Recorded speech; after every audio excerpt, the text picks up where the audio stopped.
Hello all you lovely people and welcome to another video of mine. In today's video, we're going to be taking a look at Assassin's Creed Shadows, Claws of Awaji. Now, this is the first major expansion for the feudal Japan set action RPG.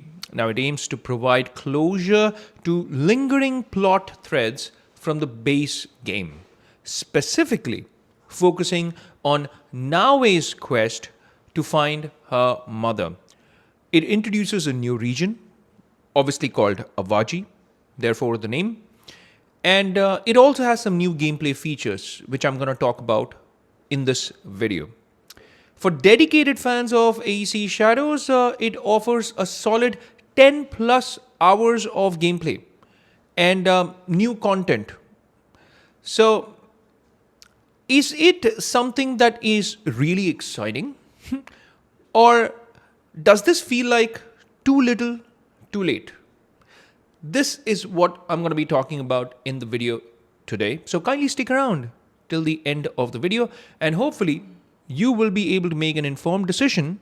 If you didn't already pre-order AC Shadows, then you obviously have to buy the DLC. And if you are one of those lucky people who have pre-ordered, then you'd be happy to know that it's included with that pre-order that you made. So we're going to talk about a lot of things. The story, we're going to talk about the gameplay, and I'm also going to be talking about my personal opinion about the game. So let's get started, folks. Right off the bat, I just want to tell you that no, this is not an expansion which fixes the problems that we had in the original game. So it is a continuation of all those problems. In fact, in some places, I found myself stuck in so many areas just because of the issues with the traversing in the original game, and that moves forward in this game as well. So it does have the same structural issues of the main game. So I wanted to get that right off the bat. Let's start with the story. Closure, yes, in terms of the story of Naoe, but with caveats. What do I mean by that? Now, Claws of Awaji obviously transports players to this small little island.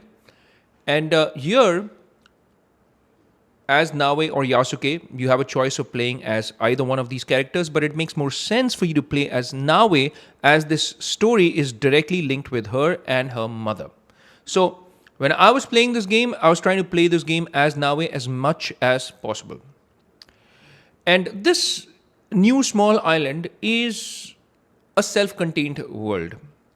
The main narrative, because we're talking about the story here, the main narrative revolves around Naoe, and it follows a lead on her long-lost mother, Suyu. And also this final Regalia, because in the original game, you had collected two of them, but one was still left. So in this expansion, you finally get to explore that final Regalia hidden on this island of Awaji, all while confronting a new ruthless Templar leader and her faction, the Sanzoku Ippa. So the expansion successfully provides a more focused and a more personal conclusion to Naoe's storyline, which many felt was left incomplete in the original game. So it felt a bit disjointed in the original game's finale. The pacing is generally tighter, and it goes without saying because this is a tight space that we are in. So Awaji is an island, and it's a smaller place to navigate. And the overall experience is definitely tighter than the main campaign that you had in the main game, especially in its initial stages. After some time, it feels like the same old. AC Shadows, the same gameplay loop, and a lot of times I found it pretty repetitive. So, while the story mainly focuses on Naoe, you also have Yasuke, and he gets his own confrontations, but it's predominantly a Naoe-based game as far as the story is concerned. The main quest structure is very familiar to the original game, so there's nothing really different year? Well, there are a few things in terms of the gameplay and new mechanics. I'm going to talk about that next. But in terms of the story structure, like, how you go about these quests and side quests, it's very familiar. It's very similar to the main game. So nothing different there. You take down the three lieutenants that the main antagonist has, and it's the same gameplay loop. And to take down the three lieutenants, you also have to take down their captains, etc. For instance, Takeji, you have to. His name was Takeji, I believe. I even forgot the name. I mean, these characters are so forgettable, by the way. So you have to take down captains, and there are many captains scattered all across the island of Awaji, and that makes the whole experience very repetitive. I mean, they could have done with just maybe 5 captains or so, but instead they go all out. Like, I think there were around 10 to 12 captains that I had to take down all around the island, which I personally thought was pretty repetitive. So the overall map obviously offers you freedom because this is an Assassin's Creed game after all, but it's not as free as some of the previous games like Valhalla or Odyssey. What a game that was. So it compromises on the narrative's ability to build continuous momentum or reference prior events. And this leads to a somewhat abrupt and less impactful overall conclusion than some had hoped for. I mean, when you finally get to that final confrontation with the main baddie of this DLC, it feels like meh. But I'll tell you what, the second half of the fight with the main antagonist is pretty challenging. The first half is a piece of cake, but when it comes to the second half, it is pretty challenging. So that brings me to the whole gameplay aspect of this title. Now, the new region of this Awaji Island is visually stunning. There's no denying the fact that this game looks good, as did the base game. So it maintains the main game's gorgeous Sengoku period aesthetics. But where it gives, it takes as well. It has the same issues that we had in the main game. Now, what do I mean by that? You remember I told you that it's filled with foliage, it's filled with trees, with vegetation, with grass, and all of that becomes difficult for you to traverse because it has the same issue of the main game. Now, they could have fixed it in this DLC. I've said this in my previous video. If you haven't already checked that video out, please do. Now, the problem with this game in its structure and in its traversal is that if you have to get on top of a hill, in the previous Assassin's Creed games, what you had to do was just go straight like this, straight on top. So once you have completed like 40, 50 hours in the game, this is exactly what you want to do. I mean, you want to just cut the time and go and finish a quest as soon as possible. But even now, in this expansion, if you want to get on top of this mountain or hill, you have to go all the way around. You have to take a particular route that the game's developers have made. And sometimes it can really be cumbersome. It's so irritating sometimes. And even if you try to break the norm, like if you want to climb up, there are no places where you can actually climb up because this is not like the previous titles. You can't climb everything that you see. And you can't go to every place that you see, unlike Odyssey.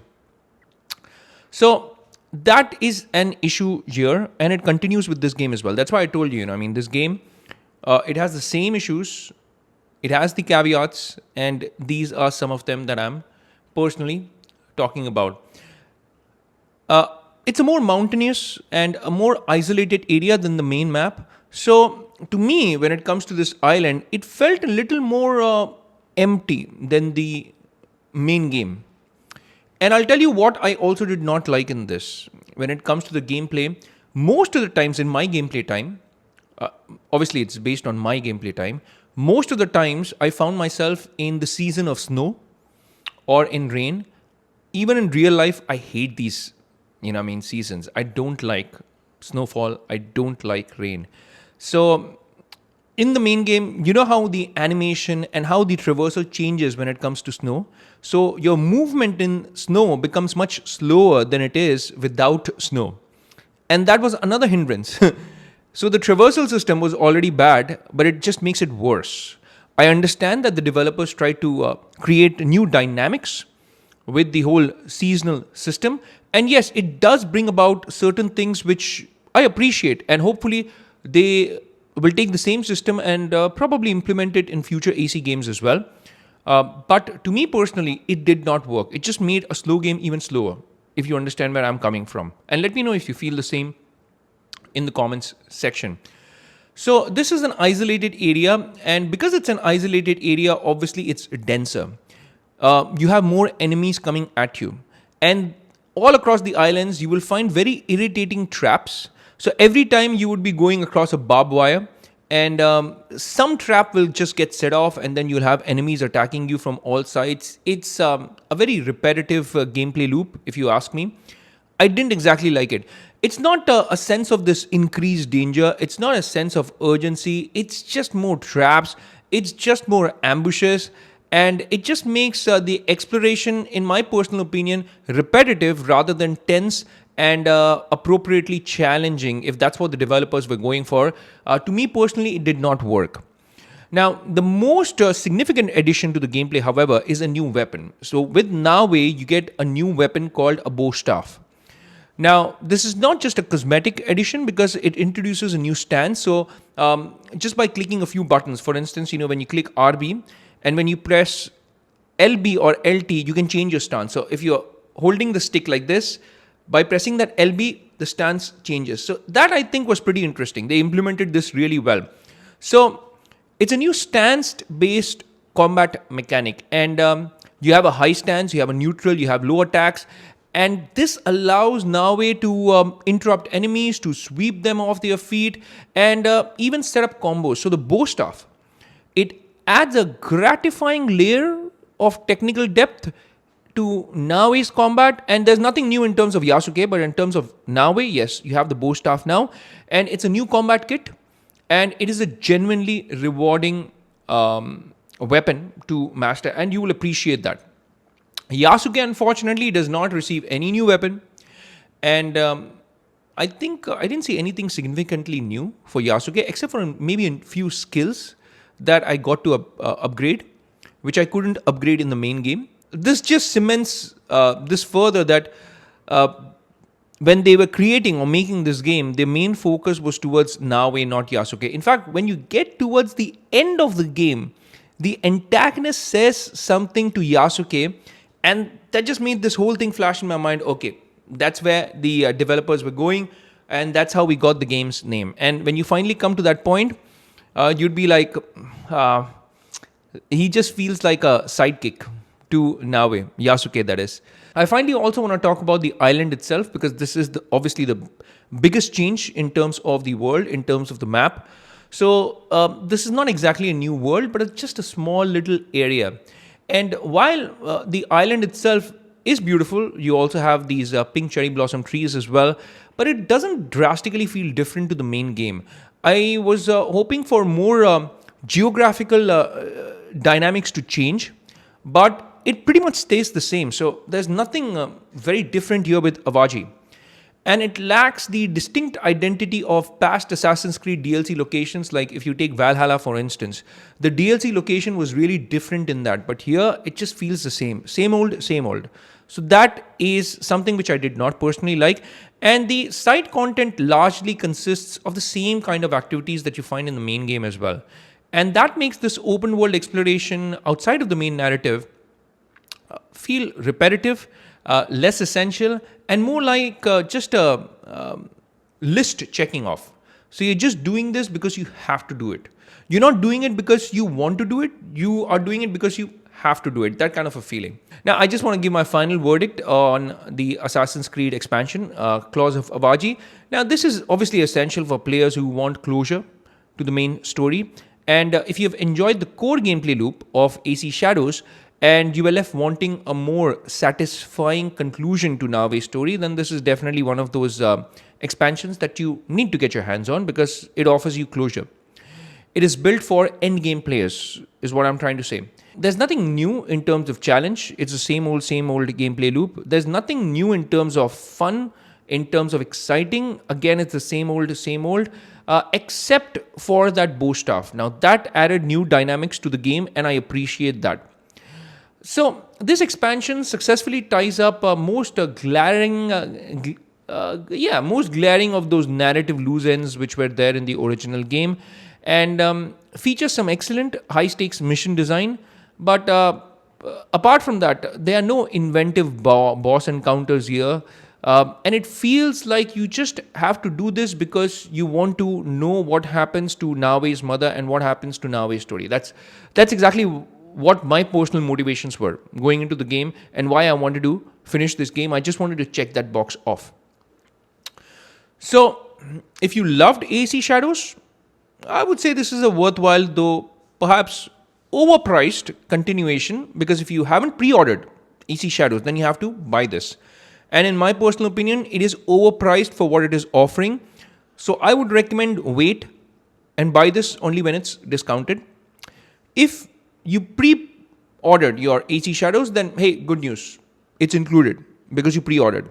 Overall, if I had to rate this game, in terms of story and narrative, I would probably give it like a 3 to 3.5 out of 5. In terms of gameplay and mechanics, just because of that bow staff, I am going to be very generous. Let me give it 4 out of 5. In terms of new content, I would say maybe a 2.5 to 3 out of 5. 2.5 because there's hardly anything there. In terms of visual and the world design, I like the world that they've created. Visually, it looks good. Although in terms of traversal, it's not good, but we're talking about visual aesthetics. I would give it a 4 out of 5. It looks very good. Very, very good, in fact. And overall, if I had to rate this game, I'd probably give it a 6.5 to maybe a 7 if I'm being generous. But realistically, I would probably give it a 6.5 out of 10. So that's my personal opinion about AC Shadows Claws of Awaji, this expansion, this DLC that we're getting. And what are your thoughts? Please let me know in the comments section. And I do make videos like this on my channel. I do a lot of Let's Play videos on my Lenovo Legion Go. And if you want to get a lot of content on the Legion Go, please hit that subscribe button. If you like this video, then please do not forget to hit that like button and also that bell icon in case you want to get notified with all my latest videos. It's a wrap for this one. I will see you lovely folks in my next video. Until that time, I'll say take care, stay safe, and may God bless you all.